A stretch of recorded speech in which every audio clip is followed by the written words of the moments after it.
Hey, hi, hello, this is Quwebs, and I'm going to give you a quick tutorial on how to move blocks in Legacy of the Wizard on the NES. I recently posted the video of my playthrough of Legacy of the Wizard, and I think it's a fantastic game. Hopefully this tutorial will help someone in the future to avoid what is, in my opinion, the most frustrating aspect. So, let's get started. Okay, so let's just get a few of the obvious things out of the way first. You're going to want to select Xemn, since Xemn is the only family member who can use the glove, and the glove is the only item that allows you to push blocks. So you select it from your inventory, make sure it's in your equipment, make sure it's in your items at the top, and now that we've got Xemn and our glove, let's go find a good place to push some blocks. Okay, so here we are, the perfect place to push some blocks, and I just wanted to go over the controller setup really quick on the side so that you get an idea of which buttons I'm actually pressing, since this is representing a Super Nintendo controller. So if you're following along on an actual NES controller, this would equate to the A button, and this would equate to the B button. Or if it's simpler, this is the jump button, and this is the attack button.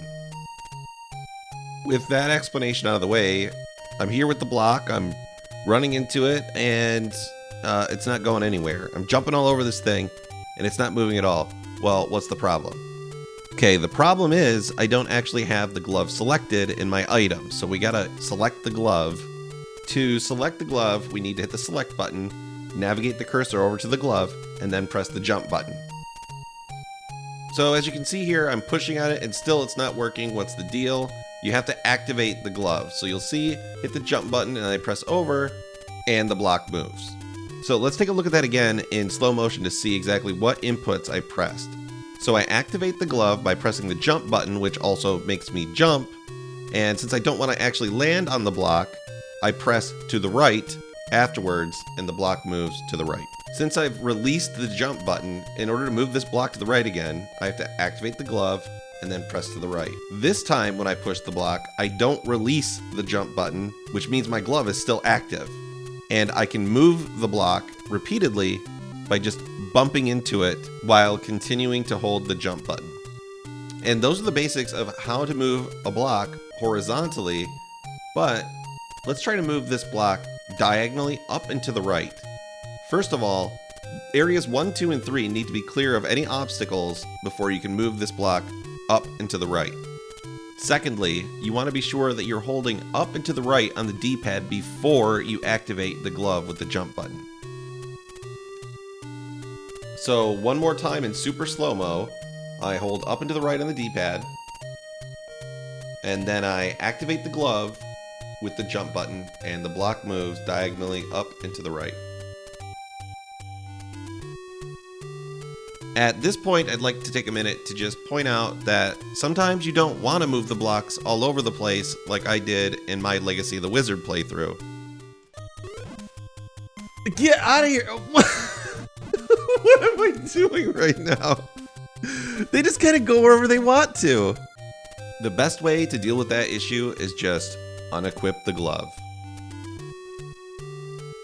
Okay, so now we're going to get into one of the more advanced block pushing mechanics that you're going to run into, which is riding on blocks. This is probably the thing that I had the most trouble wrapping my head around, but when you activate your glove with the jump button, it remembers your last input, and if you run into a block, it will push it in the direction of that last input. The reason I bring up this kind of weird mechanic is that's exactly how we're going to ride on a block while we push it. So I'm gonna do this once at normal speed, and then I'm gonna slow everything down so that you can see the exact inputs on how we can ride on these blocks.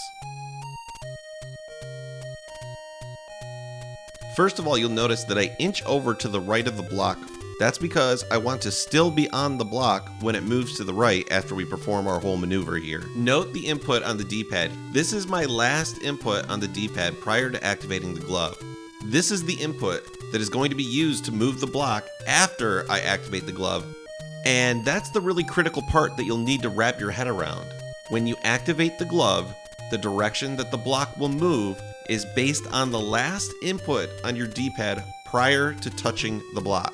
So now I'm going to release the D-pad, press and hold the jump button to activate the glove. Now, since my last input on the D-pad was to the right, when I touch the block, it will move to the right.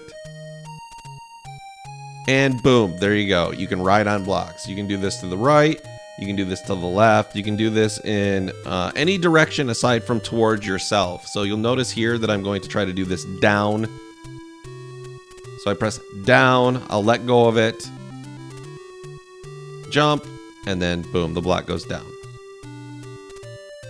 So there you go. That's my quick tutorial on how to move blocks with Xemn using the glove in Legacy of the Wizard on the NES. Hopefully this will help someone out in the future so you don't have to spend forever trying to figure out how to push blocks like I did in my Legacy of the Wizard playthrough.